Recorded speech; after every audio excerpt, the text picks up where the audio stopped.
Hello વિદ્યાર્થી મિત્રો, chapter number 10 કૌશ ચક્ર અને કૌશ વિભાજન. લાસ્ટ લેક્ચરની અંદર આપણે અર્ધીકરણ વિશેની પ્રસ્તાવના છે એ સમજી ચૂક્યા હતા. ખાસ કરીને અર્ધીકરણની અંદર બે ભાગ પાડવામાં આવે છે, અર્ધીકરણ 1 અને અર્ધીકરણ 2. આજે આપણે આ લેક્ચરની અંદર અર્ધીકરણ 1ના તબક્કાઓની વાત કરીશું. તો ચાલો શરૂઆત કરીએ અર્ધીકરણ 1, જેને ઇંગ્લિશમાં કહેવામાં આવે છે મિયોસિસ 1. રાઈટ? ઓકે. લાસ્ટ લેક્ચરની અંદર આપણે વાત કરેલી હતી કે અર્ધીકરણને સામાન્ય રીતે 4 તબક્કાઓમાં વહેંચવામાં આવે છે, અને એ તબક્કાઓ જે છે એ જે આપણે સંભાજનમાં અભ્યાસ કરી ચૂક્યા છીએ તેના જ જેવા જ તબક્કા છે. એટલે કે અર્ધીકરણનો પહેલો તબક્કો પૂર્વાવસ્થા 1, ત્યારબાદ ભાજનાવસ્થા 1, એ પછી ભાજનોત્તર અવસ્થા 1 અને અંતમાં અંત્યાવસ્થા 1. તો અર્ધીકરણ 1નો સૌથી પહેલો જે તબક્કો છે એ છે પૂર્વાવસ્થા 1. તો ચાલો જોઈએ કે અર્ધીકરણની પૂર્વાવસ્થા 1 અને સંભાજનની પૂર્વાવસ્થા આ બંને વચ્ચે શો તફાવત છે. તો કે સંભાજનની પૂર્વાવસ્થાની સરખામણીએ અર્ધીકરણ 1ની પૂર્વાવસ્થા એ સ્પષ્ટ રીતે લાંબી અને વધુ જટિલ છે. એટલે કે સંભાજનની જો પૂર્વાવસ્થાની સરખામણી છે એ આપણે અર્ધીકરણ 1ની પૂર્વાવસ્થા 1 સાથે કરીએ તો અર્ધીકરણની પૂર્વાવસ્થા 1 એ લાંબી અને જટિલ પ્રક્રિયા છે, જ્યારે સંભાજનની જે પૂર્વાવસ્થા છે એ નાની અને ઓછી જટિલ પ્રક્રિયા છે. સામાન્ય રીતે પૂર્વાવસ્થા 1ની જે આ પ્રક્રિયા છે એ પ્રક્રિયા રંગસૂત્રોના વર્તુળકના આધારે આપણે ફરીથી તેને 5 ઉપ અવસ્થાઓમાં અથવા તો ઉપ તબક્કાઓમાં વિભાજિત કરવામાં આવેલ છે, જેના દ્વારા આપણે પૂર્વાવસ્થા 1ની જે લાંબી અને જટિલ અવસ્થા છે એને સહેલાઈથી સમજી શકીએ. તે માટે આ રંગસૂત્રકના વર્તુળકના આધારે 5 ઉપ તબક્કાઓમાં વહેંચવામાં આવેલી છે. તો કે પૂર્વાવસ્થા 1 એ પૂર્વાવસ્થા 1ના 5 ઉપ તબક્કાઓ. 5 ઉપ તબક્કાનો પહેલો ઉપ તબક્કો લેપ્ટોટીન, બીજો ઉપ તબક્કો ઝાયગોટીન, ત્રીજો ઉપ તબક્કો પેકેટીન, ચોથો ઉપ તબક્કો ડિપ્લોટીન અને અંતમાં લાસ્ટ ઉપ તબક્કો ડાયકાઇનેસિસ. આ 5 ઉપ તબક્કાઓ છે પૂર્વાવસ્થા 1ની અંદર જોવા મળે છે, જ્યારે સંભાજનની પૂર્વાવસ્થામાં આવા કોઈ પણ ઉપ તબક્કાઓ છે એ જોવા મળતા હતા નહીં. અને આ ઉપ તબક્કાઓને લાઈનમાં યાદ રાખવા માટે આપણે એક સૂત્ર પણ બનાવેલું હતું, જે મેં લાસ્ટ લેક્ચરની અંદર કહેલું છે. સૂત્ર શું હતું? તો કે લેપટોપ લઈને જાયગો, પેકિંગ કર્યું સામાનનું, ડિપ્લોમામાં ભણવા ગયો, છેલ્લે ડાયકાઇનેસિસ થયું. રાઈટ? આ જે છે એ આપણું મેઇન સૂત્ર છે કે જેના આધારે આ તબક્કાઓ આપણને લાઈન ટુ લાઈન ક્રમ અનુસાર યાદ રહે. તો ચાલો આ પૂર્વાવસ્થા 1ના ઉપ તબક્કાઓને ડિટેલમાં સમજવાની પ્રયત્ન કરીએ કે આ ઉપ તબક્કાઓની અંદર રંગસૂત્રનો જે દેખાવ છે અથવા તો જે રંગસૂત્રની વર્તુળક છે એ કેવા પ્રકારની હોય છે. પૂર્વાવસ્થા 1 એટલે કે પ્રોફેઝ 1 એની અંદર સૌથી પહેલો તબક્કો એટલે કે લેપ્ટોટીન.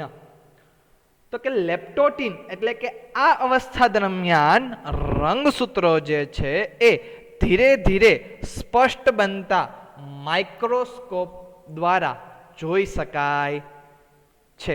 આપણને ખ્યાલ છે કે પૂર્વાવસ્થામાં એટલે કે સંભાજનની જે પૂર્વાવસ્થા છે તેમાં તેની અંદર એક લાક્ષણિકતા હતું રંગસૂત્રોનું દ્રઢીકરણ.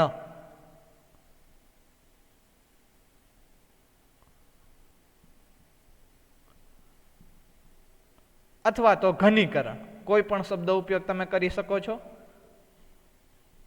ઘનીકરણ અથવા તો દ્રઢીકરણ.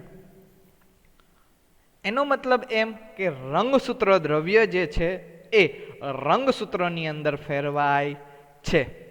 તો આ અવસ્થાની અંદર જ લેપ્ટોટીન અવસ્થાની અંદર જ રંગસૂત્ર દ્રવ્ય છે તે રંગસૂત્રની અંદર ફેરવાય છે અને તેના કારણે રંગસૂત્ર છે એ ધીરે ધીરે સ્પષ્ટ બને છે, જેના કારણે આ અવસ્થા દરમિયાન માઇક્રોસ્કોપમાં જોતા રંગસૂત્રો છે એ સ્પષ્ટ જોવા મળે છે. ઇન શોર્ટ, રંગસૂત્રનું જે ઘનીકરણ છે એ ઘનીકરણ સમગ્ર લેપ્ટોટીન અવસ્થા દરમિયાન છે એ ચાલુ જ રહે છે અને તેના કારણે આપણને કોષની અંદર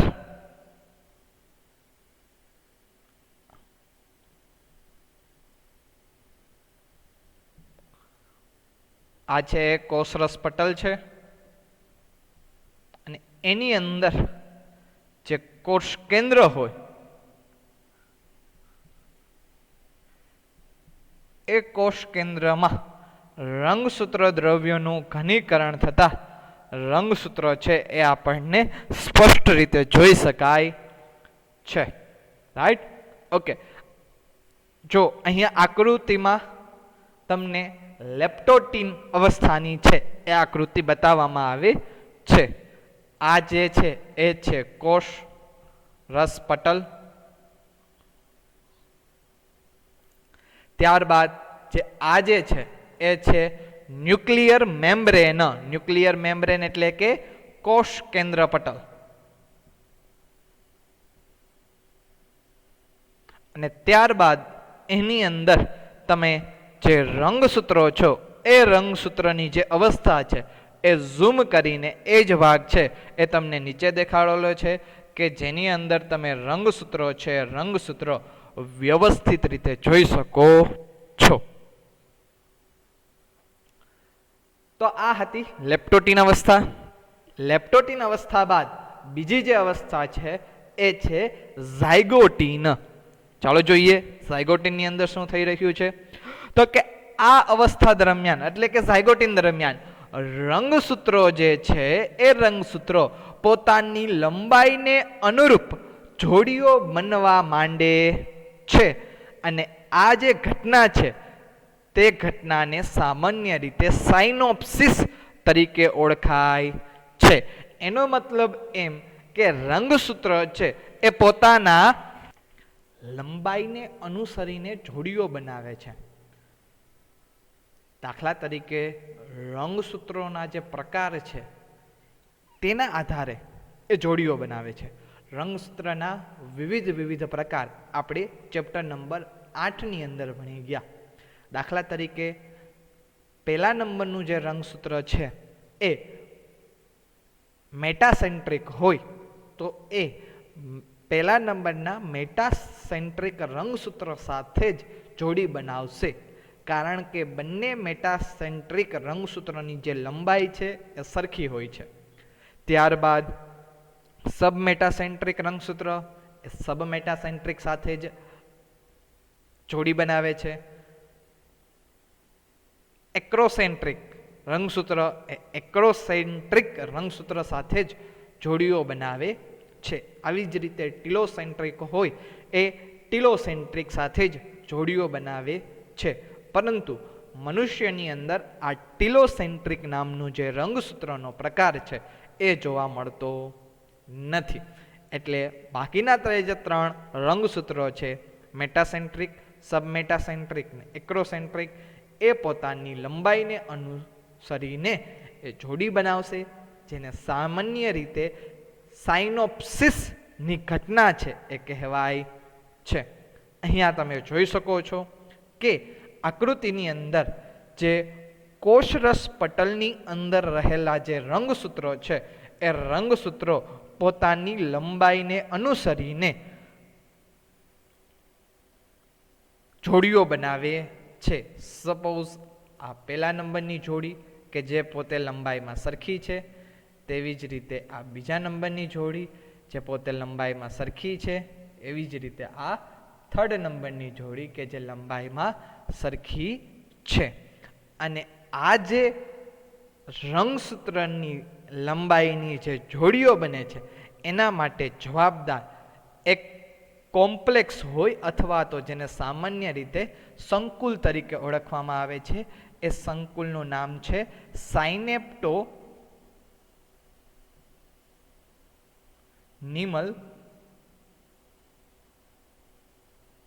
સંકુલ. શું નામ છે? સાયનેપ્ટોનિમલ સંકુલ. રેડી? આ સાયનેપ્ટોનિમલ સંકુલના કારણે જે અહીંયા જોવા મળે છે રંગસૂત્રોની વચ્ચે, તેના કારણે સાયનોપ્સિસની જે ઘટના છે એ થાય છે. જ્યારે આવા પ્રકારના રંગસૂત્રોની જોડી બને તો સામાન્ય રીતે તેને સમજાત રંગસૂત્રો તરીકે ઓળખવામાં આવે છે. તો આકૃતિની અંદર આપણને 3 સમજાત રંગસૂત્રો છે એ દેખાઈ રહ્યા છે. એમાંનું એક રંગસૂત્ર જે પહેલા નંબરનું જે સમજાત રંગસૂત્ર છે એ રંગસૂત્ર તમને અહીં દેખાડવામાં આવ્યા છે. એક બ્લુ રંગનું રંગસૂત્ર છે, એક લાલ રંગનું રંગસૂત્ર છે. આ બંનેને એકબીજાના સમજાત રંગસૂત્રો કહેવામાં આવે છે. જ્યારે આ અવસ્થાને આપણે ઇલેક્ટ્રોન માઇક્રોગ્રાફ એટલે કે ઇલેક્ટ્રોન માઇક્રોસ્કોપની અંદર બતાવવામાં આવે ત્યારે આ રંગસૂત્રીય સાયનેપ્સિસ એક જટિલ સંરચનાનું નિર્માણ કરે છે, જેને સામાન્ય રીતે સાયનેપ્ટોનિમલ સંકુલ તરીકે ઓળખવામાં આવે છે. અને આ સાયનેપ્ટોનિમલ સંકુલના કારણે જ રંગસૂત્રો પોતાની લંબાઈને અનુસરીને જોડીઓ બનાવે છે, જેને આપણે સામાન્ય રીતે સાયનોપ્સિસની ઘટના છે કહેવામાં આવે છે. આ સંકુલનું જે નિર્માણ છે એ જોડમાં રહેલા જે સમજાત રંગસૂત્રો દ્વારા થાય છે. અને જે રંગસૂત્રો દ્વિસૂત્રી કે ચતુસૂત્રી કહે છે. એટલે કે આ જે સાયનેપ્સિસની જે ઘટના છે, રાઈટ, કે જે સાયનેપ્ટોનિમલ સંકુલ દ્વારા થાય છે, એ સાયનેપ્ટોનિમલ સંકુલનું નિર્માણ જે જોડમાં રહેલા જે સમજાત રંગસૂત્રો છે તેના દ્વારા થાય છે, જેને સામાન્ય રીતે આપણે દ્વિસૂત્રી અથવા તો ચતુસૂત્રી તરીકે ઓળખવામાં આવે છે. તો અહીંયા તમે રચના એ જોઈ શકો છો દ્વિસૂત્રી અથવા તો ચતુસૂત્રીની. રાઈટ? સામાન્ય રીતે આપણને ઝાયગોટિન અવસ્થામાં આ દ્વિસૂત્રી સ્વરૂપે દેખાય છે. એટલે જ અહીંયા લખેલું છે બાયવેલેન્ટ ફોર્મિંગ. ઇંગ્લિશમાં છે બાયવેલેન્ટ ફોર્મિંગને જ આપણે દ્વિસૂત્રી તરીકે ઓળખીએ છીએ. ત્યારબાદની જે અવસ્થા છે એ છે પેકેટિન. આ પૂર્વાવસ્થા 1ની ત્રીજી અવસ્થા છે. તો આ અવસ્થા દરમિયાન શું થાય છે ચલો જોઈએ. લેપ્ટોટિન સૌથી પહેલી અવસ્થા, ઝાયગોટિન બીજી અવસ્થા. આ બંને અવસ્થા છે એ પેકેટિન અવસ્થા કરતા સરેરાશ ટૂંકા સમય સુધી ચાલે છે. એટલે કે પેકેટિન છે એ વધુ સમય સુધી ચાલે છે અને લેપ્ટોટિન અને ઝાયગોટિન પેકેટિનની કમ્પેરિઝનની અંદર ઓછા સમય માટેની હોય, ટૂંકા સમય માટેની હોય છે. આ અવસ્થા દરમિયાન શું થાય તો કે આ અવસ્થા દરમિયાન છે એ જે દ્વિસૂત્રી રંગસૂત્રો છે એ હવે સ્પષ્ટપણે ચતુસૂત્રી દેખાય છે. એનો મતલબ એ નથી કે એ ઝાયગોટિન અવસ્થાની અંદર ફક્ત ને ફક્ત દ્વિસૂત્રી સ્વરૂપે હતા. રાઈટ? એ હતા તો ચતુસૂત્રી સ્વરૂપે, પણ આપણને દેખાતા હતા એ દ્વિસૂત્રી રંગસૂત્ર સ્વરૂપે દેખાતા હતા, પરંતુ પેકેટિન અવસ્થાની અંદર એ જ સમજાત રંગસૂત્રો જે દ્વિસૂત્રી સ્વરૂપે છે તે જ હવે ચતુસૂત્રી સ્વરૂપે છે એ દેખાય છે. તો અહીંયા તમે એ રંગસૂત્ર છે એ ચતુ સ્વરૂપે જોઈ શકો છો. આ દ્વિસૂત્રી બરાબર છે, બંને રંગસૂત્ર છે એ દ્વિસૂત્રી સ્વરૂપે, રાઈટ. સાથે સાથે અહીંયા પણ દ્વિસૂત્રી છે એ દેખાય છે. તો અંતે રંગસૂત્ર છે એ ચતુસૂત્રી સ્વરૂપે દેખાય છે. ઓકે, આ ઉપરાંત આ અવસ્થાની અંદર જે રંગસૂત્રોના ભુજાઓ છે એ ભુજાઓ પુનઃ સંયોજિત ખંડિકાઓનું દ્રશ્યમાન થવું તે આ અવસ્થાની લાક્ષણિકતા છે. તો જોઈએ પુનઃ સંયોજિત ખંડિકાઓ ક્યાં દ્રશ્યમાન થઈ શકે છે. તો અહીંયા તમે જોઈ શકો છો કે સામાન્ય રીતે જે એક રંગસૂત્રની જે ભુજા હોય એ બીજા રંગસૂત્ર ઉપર ઓવરલેપ થાય છે. એટલે કે સામાન્ય રીતે જો હું તમને આકૃતિમાં બતાવું તો કે સપોઝ આ જે છે એ લાલ રંગનું રંગસૂત્ર છે. એ લાલ રંગનું જે રંગસૂત્ર છે એ રંગસૂત્રનો ખાલી આપણે રંગ આપેલો છે. એ રંગસૂત્ર જે બ્લુ રંગના રંગસૂત્ર ઉપર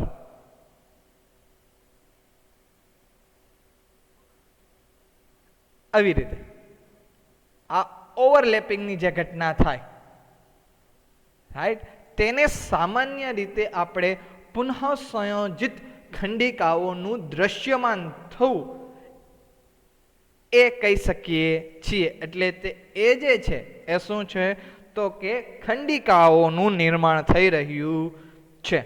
આ ખંડિકાઓનું નિર્માણ શા માટે થાય અને ક્યાં થાય? તો કે જે ખંડિકાઓનું નિર્માણ છે તે સમજાત રંગસૂત્રોના ભિન્ન બે એકલ સૂત્રો વચ્ચે થાય છે. ક્યાં થાય છે? તો કે ખંડિકાઓનું જે નિર્માણ છે એ સમજાત રંગસૂત્રના, લાલ રંગ અને બ્લુ રંગ એ બંને સમજાત રંગસૂત્રો છે, તેના બે એકલ સૂત્રો અથવા તો એકલ સૂત્રને જ આપણે બીજું કહી શકીએ છીએ રંગસૂત્રિકાઓ. અને એ બે રંગસૂત્રિકાઓ છે ભિન્ન રંગસૂત્રિકાઓ છે. એટલે અહીંયા તમે જોઈ શકો છો કે એક લાલ રંગની રંગસૂત્રિકા છે જ્યારે બીજી એ બ્લુ રંગની રંગસૂત્રિકા છે. એટલે કે બંને અલગ અલગ ભિન્ન ભિન્ન રંગસૂત્રિકાઓ અથવા તો એકલ સૂત્રો વચ્ચે ખંડિકાઓનું નિર્માણ થાય છે, જેને સામાન્ય રીતે વ્યતિકરણ તરીકે ઓળખવામાં આવે છે. એટલે કે વ્યતિકરણની જે ઘટના છે એ સમજાત રંગસૂત્રના બે ભિન્ન એકલ સૂત્રો વચ્ચે અથવા તો રંગસૂત્રિકાઓ વચ્ચે થાય છે. પણ ખરેખર આ વ્યતિકરણ એટલે શું? શા માટે ખંડિકાઓનું નિર્માણ થાય છે? તો કે વ્યતિકરણ એટલે કે બે સમજાત રંગસૂત્રો વચ્ચે જનીન દ્રવ્યોની અદલા બદલી, જેને સામાન્ય રીતે વ્યતિકરણની ઘટના તરીકે ઓળખવામાં આવે છે. જનીન એ ડીએનએ નો જ ક્રમ છે. કોનો ક્રમ છે? ડીએનએ નો ક્રમ છે. એટલે કે સામાન્ય રીતે વ્યતિકરણ એટલા માટે થાય, ખંડિકાઓનું નિર્માણ એટલા માટે થાય કારણ કે બે જે સમજાત રંગસૂત્રો હોય, એક રંગસૂત્ર છે એ પિતૃ તરફથી હોય, એક રંગસૂત્ર છે માતૃ તરફથી હોય. એટલે કે એક રંગસૂત્ર પિતા તરફથી હોય અને એક રંગસૂત્ર છે એ માતા તરફથી હોય. આ બંને જે સમજાત રંગસૂત્રો છે તેમની વચ્ચે જનીન દ્રવ્ય અથવા તો જે ડીએનએ છે એ ડીએનએ દ્રવ્યની અદલા બદલી થાય. આ ઘટનાને જ વ્યતિકરણની ઘટના કહે છે. અને આ વ્યતિકરણની ઘટનાને લીધે જ જે માતા અને પિતા દ્વારા ઉત્પન્ન થતી જે સંતતિ છે એ સંતતિઓનું સ્વરૂપ માતા અને પિતા કરતા અલગ હોય છે. 100% એક સરખું જોવા મળતું નથી. આપણને પ્રશ્ન થાય કે સામાન્ય રીતે સંતતિઓનો જે જન્મ છે એ માતા અને પિતા આ બંનેના સમન્વયથી જ થાય છે. તો સંતતિનો જે દેખાવ છે એ માતા અથવા તો પિતા જેવો હોવો જોઈએ, પરંતુ એવું જોવા મળતું નથી. તેનાથી વિપરીત જે માતા અને પિતાનો દેખાવ સ્વરૂપ હોય તેના કરતાં અલગ જ દેખાવ સ્વરૂપ છે એ આપણને સંતતિમાં જોવા મળે છે. તો એના પાછળનું જે મુખ્ય કારણ છે એ છે વ્યતિકરણની ઘટના. અને આ વ્યતિકરણની જે ઘટના છે એ સામાન્ય રીતે પેકેટિન અવસ્થાની અંદર થાય છે.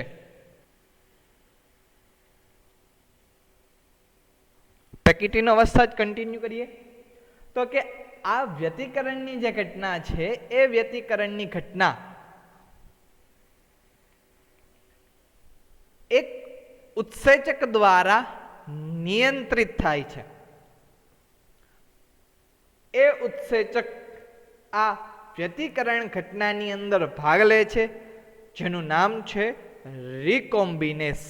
ઉત્સેચકનું નામ શું છે? રિકોમ્બિનેસ.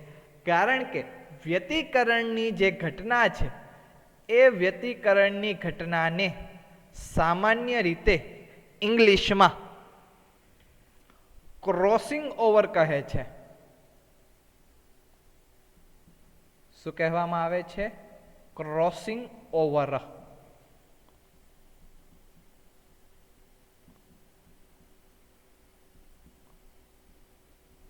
જે વ્યતિકરણની ઘટના છે અને એ વ્યતિકરણ અથવા તો ક્રોસિંગ ઓવર માટે જવાબદાર જે ઉત્સેચક છે એ ઉત્સેચકનું નામ છે રિકોમ્બિનેસ.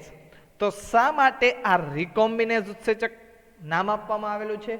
કારણ કે વ્યતિકરણ દ્વારા બે રંગસૂત્રોની પર રહેલા જે જનીનો છે એ જનીનોનું પુનઃ સંયોજન થાય છે. અને આ પુનઃ સંયોજનને જ ઇંગ્લિશમાં રિકોમ્બિનેશન કહે છે. શું કહેવામાં આવે છે છોકરાઓ? રિકોમ્બિનેશન. અને આ રિકોમ્બિનેશન પુનઃ સંયોજનની ઘટનાને આધારે એ ઉત્સેચકનું નામ છે એ નામ આપવામાં આવેલું છે રિકોમ્બિનેઝ, જે બે રંગસૂત્ર વચ્ચે જનીનોનું પુનઃ સંયોજન એટલે કે અદલા બદલી છે એ કરે છે. સમજાત રંગસૂત્ર વચ્ચે પુનઃ સંયોજન છે એ પેકેટિન અવસ્થાના અંત સુધીમાં પૂર્ણ થઈ જાય છે. એટલે કે રિકોમ્બિનેશનની ઘટના અથવા તો વ્યતિકરણની જે ઘટના છે એ આ અવસ્થાના અંત સુધીમાં પૂર્ણ થશે. જેના કારણે શું થશે? તો કે જની દ્રવ્યોની જે અદલા બદલી છે એ સંપૂર્ણ થશે. દાખલા તરીકે આ એક જે રંગસૂત્ર છે એ રંગસૂત્ર ઉપર સપોઝ અહીંયા માનો કે અહીંયા અને અહીંયા રાઈટ બે જનીનો રહેલા છે. જનીનોનું નામ છે એ અને બીજા જનીનનું નામ છે બી. તેવી જ રીતે જે બીજા રંગસૂત્ર છે એ બીજા રંગસૂત્ર પણ બે જનીનો રહેલા છે, જેને સામાન્ય રીતે સ્મોલ એ અને સ્મોલ બી નામ આપવામાં આવે છે.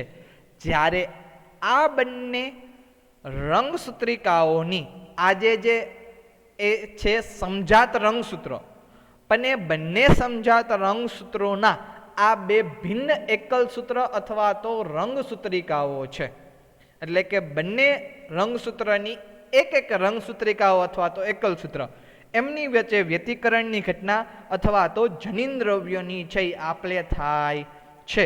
તો જનીન દ્રવ્યોની આપલે છે આ અવસ્થાની અંદર પૂર્ણ થાય તો આ અવસ્થાના અંતે જ્યારે તમે રંગસૂત્રને જોશો, સપોઝ રંગસૂત્ર એક ઉપર કેપિટલ એની જગ્યાએ સ્મોલ એ આવશે, જ્યારે બીજું જે જનીન છે એ તો કેપિટલ બી જ રહેશે. તેવી જ રીતે બીજા રંગસૂત્રની અંદર સ્મોલ એની જગ્યાએ કેપિટલ એ આવશે અને જે બીજું જનીન જે છે એ તો સ્મોલ બી જ રહેશે. એનો મતલબ કેપિટલ એ અને સ્મોલ એ આ બંને જે જનીન દ્રવ્યો છે કે જે રંગસૂત્ર ઉપર રહેલા હોય એ બંને જનીનો સમજાત રંગસૂત્રની ભિન્ન એકલ સૂત્ર પર રહેલા છે કે જેમના વચ્ચે જનીન દ્રવ્યોની એટલે કે જનીનોની અદલા બદલી થાય છે. શરૂઆતમાં કેપિટલ એ છે પહેલા રંગસૂત્ર ઉપર જોવા મળતું હતું અને સ્મોલ એ છે બીજા રંગસૂત્ર ઉપર જોવા મળતું હતું કે અંતની અંદર એ સ્મોલ એ જે છે એ પહેલા રંગસૂત્ર ઉપર અને કેપિટલ એ છે એ બીજા રંગસૂત્ર ઉપર જોવા મળે છે. અને આ બંને રંગસૂત્રો સમજાત રંગસૂત્રો જ છે એ યાદ રાખજો. કોઈ દિવસ અસમજાત રંગસૂત્રો વચ્ચે વ્યતિકરણની ઘટના થશે નહીં. મોટા ભાગે વ્યતિકરણની ઘટના છે એ સમજાત રંગસૂત્રો વચ્ચે જ થાય. એટલે કે એક પિતા તરફથી આવેલું રંગસૂત્ર હોય જ્યારે બીજું માતા તરફથી આવેલું રંગસૂત્ર હોય છે. તેમની જ વચ્ચે વ્યતિકરણ અથવા તો રિકોમ્બિનેશનની ઘટના થાય છે. અને આ જનીન દ્રવ્યો માટેની આપલે માટે જે જવાબદાર ઉત્સેચક છે એ ઉત્સેચકનું નામ રિકોમ્બિનેસ છે. કયું છે? રિકોમ્બિનેસ. એટલે કે જે સામાન્ય રીતે પુનઃ સંયોજન અદલા બદલી અથવા તો રિકોમ્બિનેશનની ઘટના કરે છે. તેથી આ અવસ્થાના ફળ સ્વરૂપે વ્યતિકરણના સ્થાને રંગસૂત્રો છે એ રંગસૂત્રો હજી પણ જોડાયેલા દેખાય છે, એ અલગ થતા નથી. અહીંયા તમને આ આકૃતિની અંદર મેં બંને રંગસૂત્રોને અલગ અલગ કરીને દેખાડેલા છે. એ મેં એટલા માટે દેખાડેલા છે કારણ કે તમને ખ્યાલ આવે કે કેવી રીતે રંગસૂત્રોની ઉપર રહેલા જે જનીન દ્રવ્યો છે તેની અદલા બદલી થાય છે. ખરેખર આ અવસ્થાની અંદર આજે આપણે આકૃતિ ડ્રો કરેલી છે એ ડ્રો કરી શકીએ નહીં. શું કામ? કારણ કે જ્યાં પણ વ્યતિકરણ થયેલું હશે, વ્યતિકરણની ઘટના છે એ સંપૂર્ણ થાય છે, પરંતુ એ બંને જે ભિન્ન એકલ રંગસૂત્રિકાઓ જે છે એ હજુ પણ જોડાયેલી રહે છે, તે અલગ થતી નથી. ત્યારબાદ પૂર્વાવસ્થા એકની ચોથી અવસ્થા એટલે કે ડિપ્લોટીન અવસ્થા. આ અવસ્થાની શરૂઆતમાં જ સાયનેપ્ટોનિમલ સંકુલનું વિઘટન થઈ જાય છે. ઓકે, તો સામાન્ય રીતે જે સાયનેપ્ટોનિમલ સંકુલ છે એ સાયનોપ્સિસની પ્રક્રિયા માટે જવાબદાર હતું અને સાયનોપ્સિસની જે ઘટના છે એ ઝાયગોટીન અવસ્થામાં થતી હતી.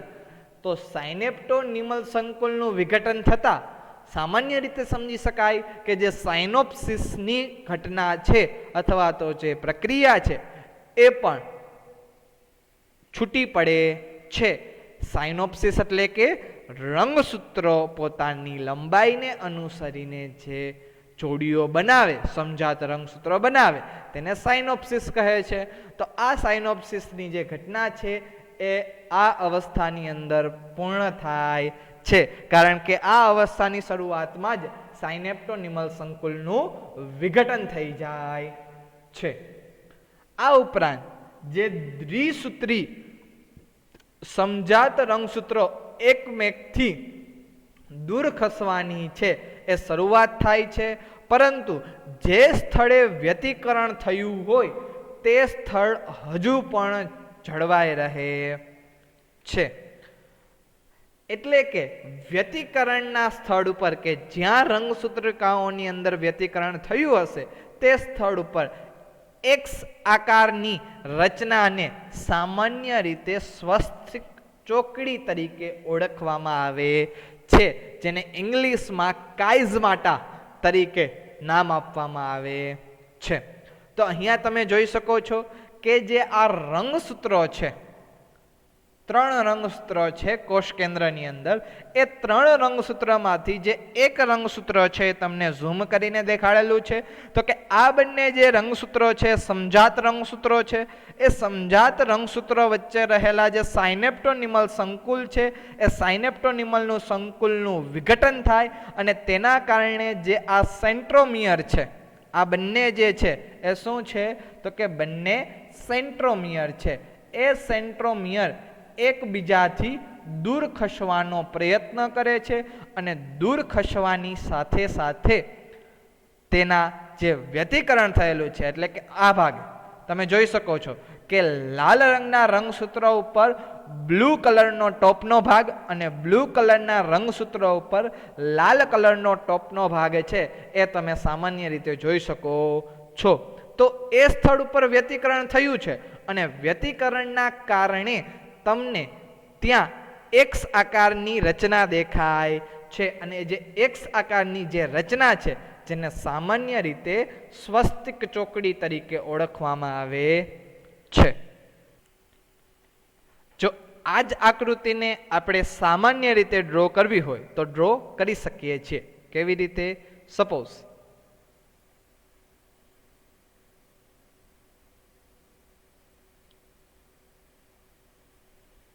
આ લાલ રંગનું જે રંગસૂત્ર છે તે, ત્યારબાદ બાજુનું જે રંગસૂત્ર છે એ બ્લુ રંગસૂત્ર છે.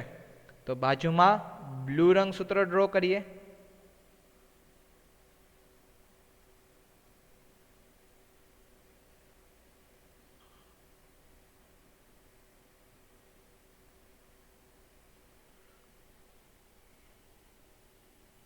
આ બ્લુ રંગસૂત્ર છે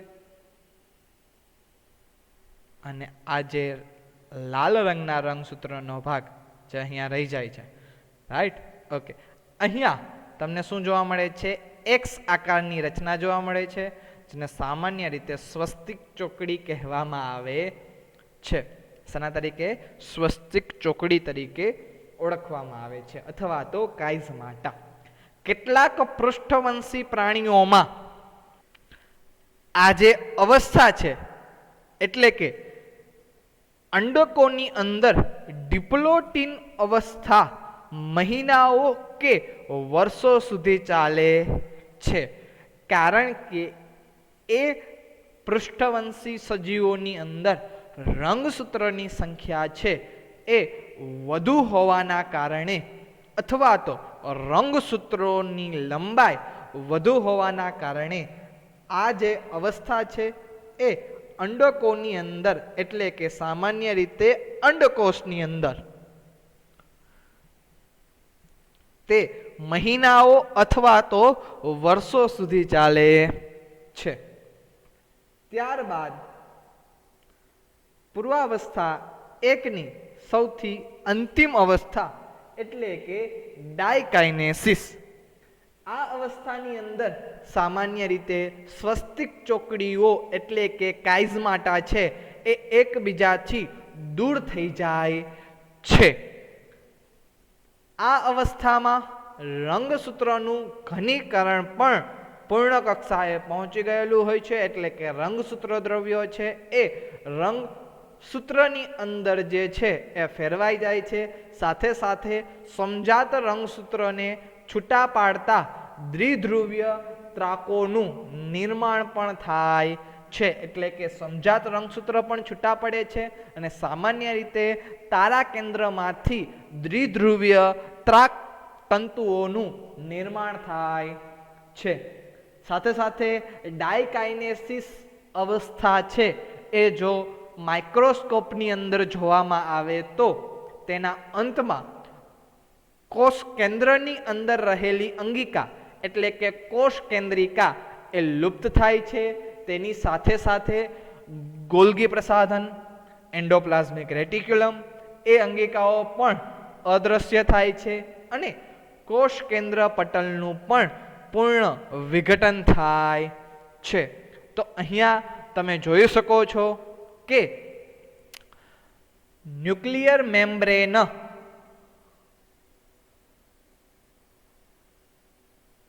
બ્રેકડાઉન, રાઈટ, એટલે કે કોષ કેન્દ્ર પટલનું વિઘટન, કોષ કેન્દ્ર પટલ વિઘટન પામે છે અને અંગિકાઓ લુપ્ત થાય છે, રંગસૂત્રનું ઘનીકરણ પૂર્ણ થાય છે, સમજાત રંગસૂત્ર અલગ અલગ થાય છે, દ્વિધ્રુવીય ત્રાક કણિકાઓનું છે એ નિર્માણ થાય છે, સ્વસ્તિક ચોકડીઓ પણ દૂર થાય છે. એના લીધે તમે જોઈ શકો છો કે બ્લુ રંગના રંગસૂત્રો ઉપર તેનો ટોપનો જે ભાગ છે એ લાલ રંગના રંગસૂત્ર વાળો છે અને લાલ રંગના રંગસૂત્ર ઉપર ટોપનો ભાગ છે એ બ્લુ રંગસૂત્રનો થોડો પાર્ટ છે. તેનો મતલબ લાલ રંગસૂત્ર પર રહેલા જનીન્દ્રવ્યો બ્લુ રંગસૂત્ર ઉપર જતા રહે છે અને બ્લુ રંગસૂત્ર ઉપર રહેલા જનીન્દ્રવ્યો એ લાલ રંગસૂત્ર ઉપર જતા રહે છે. ઇન શોર્ટ, વ્યતિકરણ અથવા તો જે પુનઃસંયોજન રિકોમ્બિનેશનની જે ઘટના છે એ પૂર્ણ થાય છે, જનીન્દ્રવ્યોની અદલાબદલી થાય છે. તો આ છે એન્ડ ઓફ ધ પ્રોફેઝ 1, એટલે કે પ્રોફેઝ 1ની આ 5 અવસ્થાઓ. તો 5 અવસ્થાઓની અંદર જો આપણે એક એક શબ્દમાં યાદ રાખવી હોય તો શરૂઆત છે એ લેપ્ટોટીનથી થાય. લેપ્ટોટીનમાં યાદ રાખવાનું છે રંગસૂત્રના ઘનીકરણની શરૂઆત.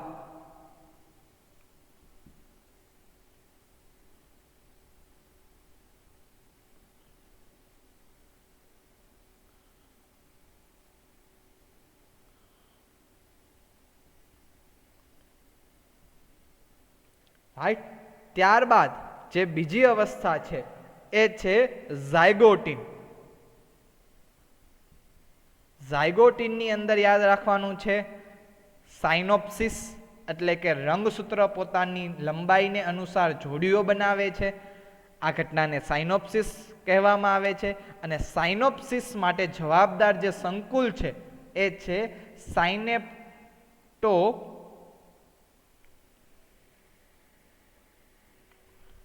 નિમલ સંકુલ.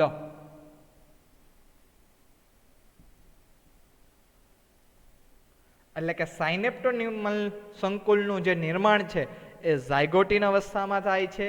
ત્યારબાદ ત્રીજી અવસ્થા છે એ છે પેકેટીન.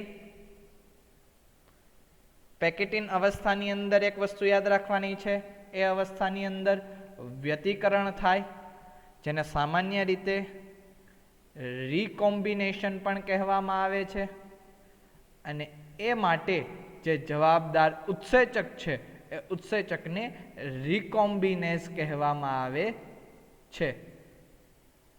આ ઉત્સેચક સામાન્ય રીતે વ્યતિકરણ અને રિકોમ્બિનેશનની ઘટના માટે જવાબદાર છે. ત્યારબાદની અવસ્થા ડિપ્લોટીન અવસ્થા. ડિપ્લોટીન અવસ્થાની અંદર સ્વસ્તિક ચોકડીનું નિર્માણ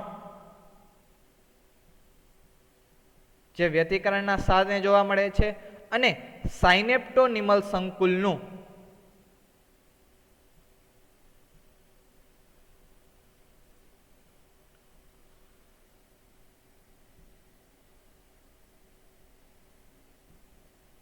વિઘટન.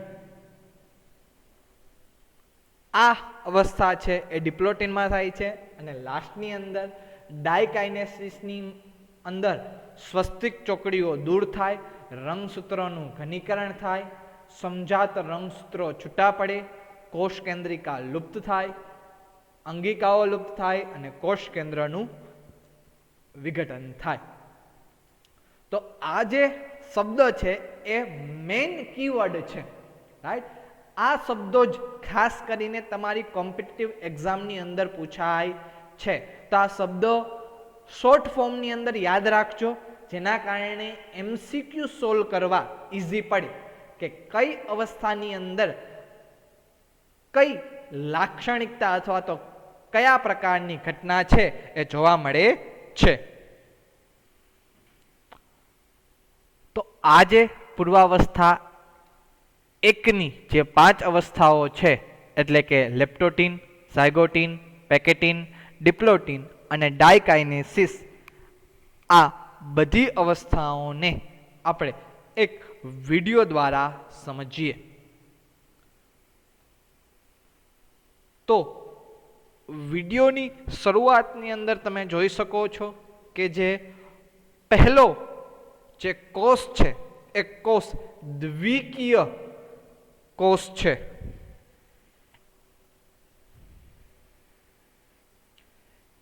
એ કોષની અંદર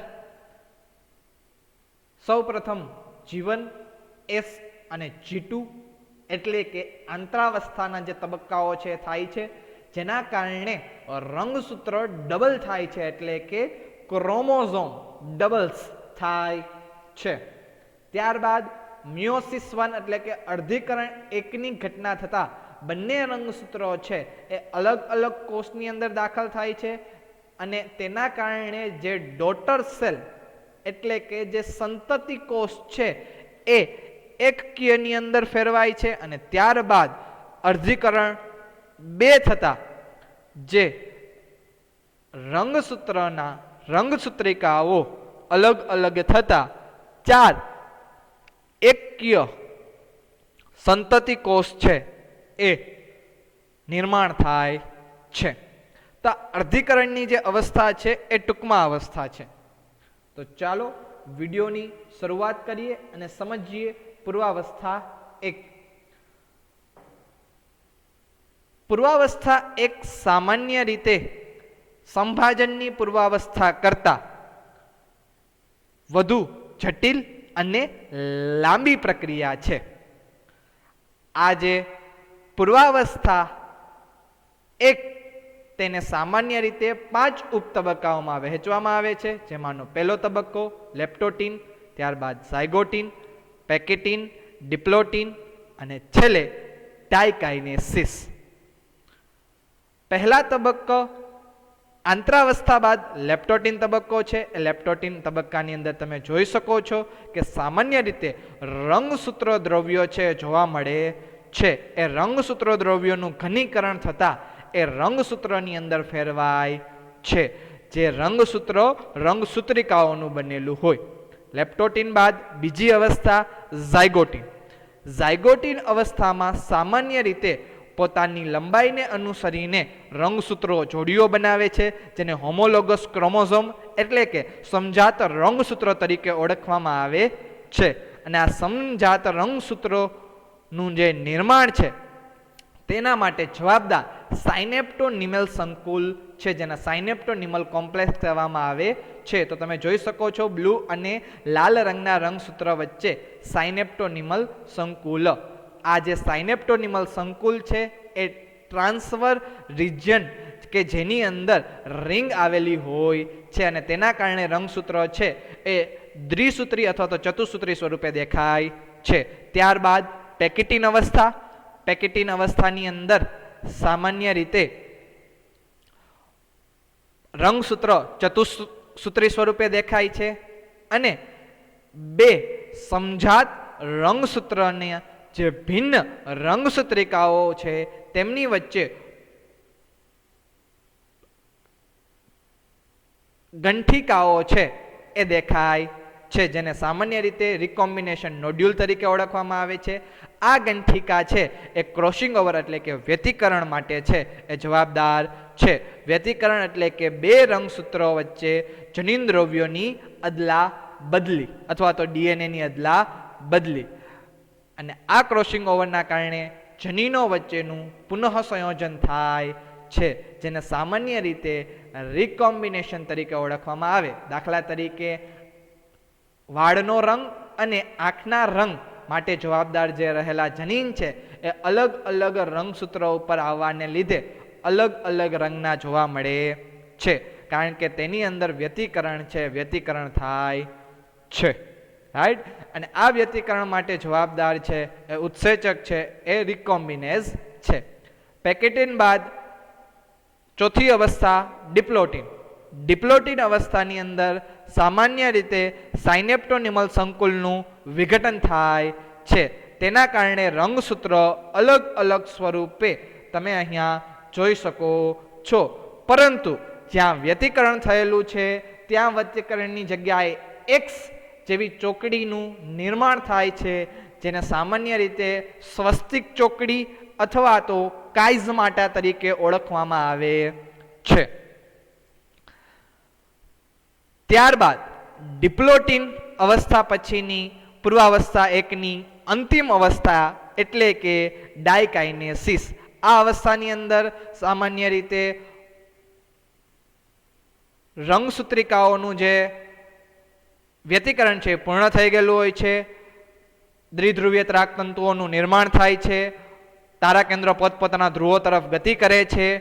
કોષ કેન્દ્રિકા છે એટલે કે ન્યુક્લિયોલસ છે એ ગાયબ થાય છે. ન્યુક્લિયર એન્વેલોપ એટલે કે કોષ કેન્દ્ર પટલ તેનું પણ વિઘટન થાય છે. તો આ હતી પૂર્વાવસ્થા એકની 5 અવસ્થાઓ વિશેની સંપૂર્ણ માહિતી જે અહીંયા પૂર્ણ થાય છે. પૂર્વાવસ્થા એક બાદ અર્ધીકરણ એકની બીજી અવસ્થા એટલે કે ભાજના અવસ્થા, ભાજનોત્તર અવસ્થા અને અંત્યાવસ્થાની જે માહિતી છે એ આપણે નેક્સ્ટ લેક્ચરની અંદર મેળવીશું.